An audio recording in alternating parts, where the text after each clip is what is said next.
Hi there, I'm Maddie and today I'm going to be gluing together a jigsaw puzzle. This jigsaw puzzle, to be exact, it's currently in its box but in pieces. I put it together a few weeks ago and my 4-year-old loved it and wasn't too impressed when it went back in the box. So I'm going to glue it together for him so he can have it on his wall. I've gone for the Podge Puzzle Saver Glue and it's specifically for jigsaw puzzles.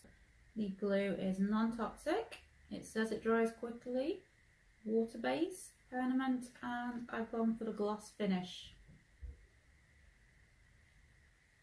So first things first, when you're going to glue a puzzle together, you need a flat surface, flat hard surface to glue it together on.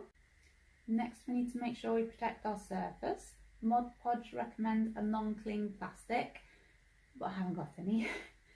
So I'm using a baking parchment. It's quite a thin one, so hence why I put some old magazine sheets underneath. And it's not as wide as my puzzle, so there's 2 sheets of it. And I've let those overlap to make sure no glue can get in between. And yeah, I think I'm ready to get the puzzle out and get gluing.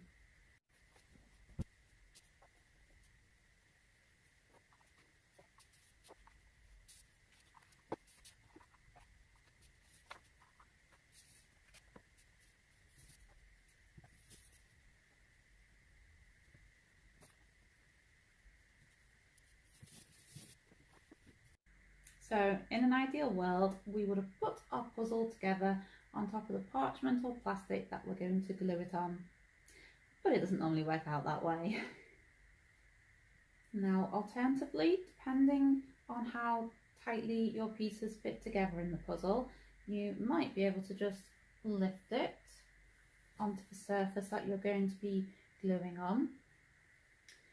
If not, you can always shuffle your pieces of parchment or plastic, sort of get them underneath, or take your puzzle apart in pieces and transport it to the surface that you're going to glue it on in that way.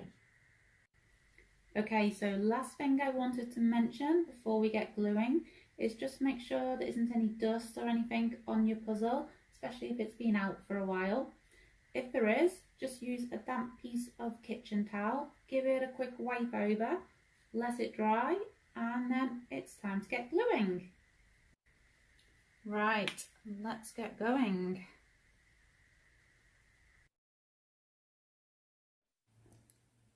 The glue is white when you first apply it, but dries clear with a gloss finish.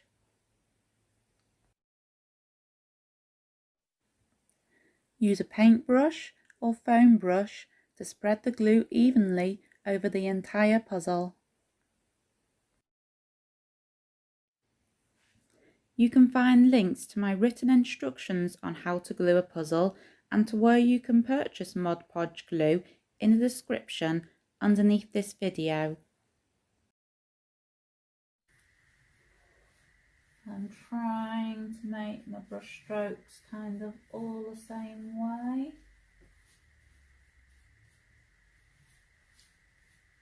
Now I've still got quite a bit of glue on the brush itself, so I'm going to go over the sides, make sure they're glued.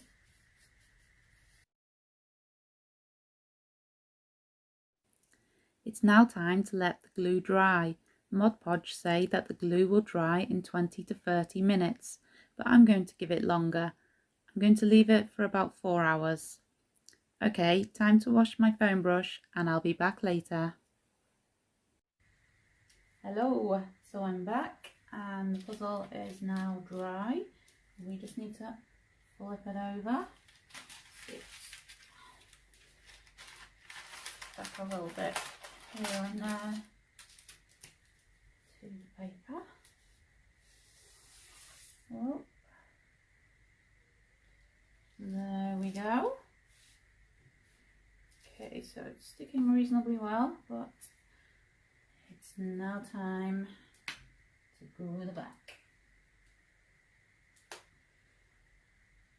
So, same as before, let's get some glue.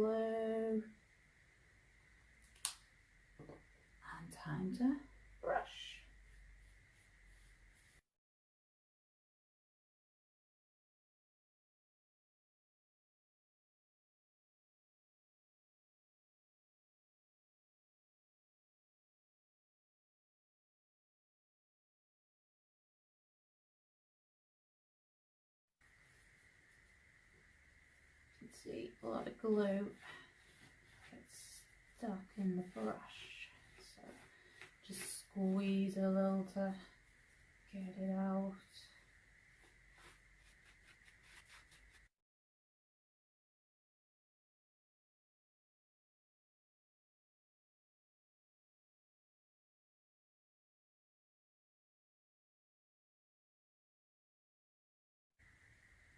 Okay, so I've covered the whole puzzle again. You can see there's glue down the grooves, which will hopefully help it stick together nicely. I've done the edges again, so I think it's time to let this dry, and I'll go wash the brush and then we'll see how it gets on. Okay, so our puzzle is now dry. Let's lift it off the paper again.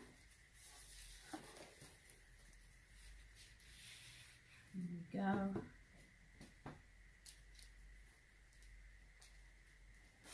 Hey, there we have it. One glued puzzle. So here it is, all stuck together now with a nice gloss finish to it. But if your puzzle is not sticking together as well as you would like it to, what you can do is add an extra coat of the glue to the front or back, or alternatively on the back you can laminate it or use parcel tape to make sure it stays together securely. Once the puzzle's all stuck together, it's ready to be framed, put foam backing on it, or stick it straight onto the wall. Thanks for watching today. Don't forget to subscribe to our channel for more puzzle videos, and until next time, take care and happy puzzling.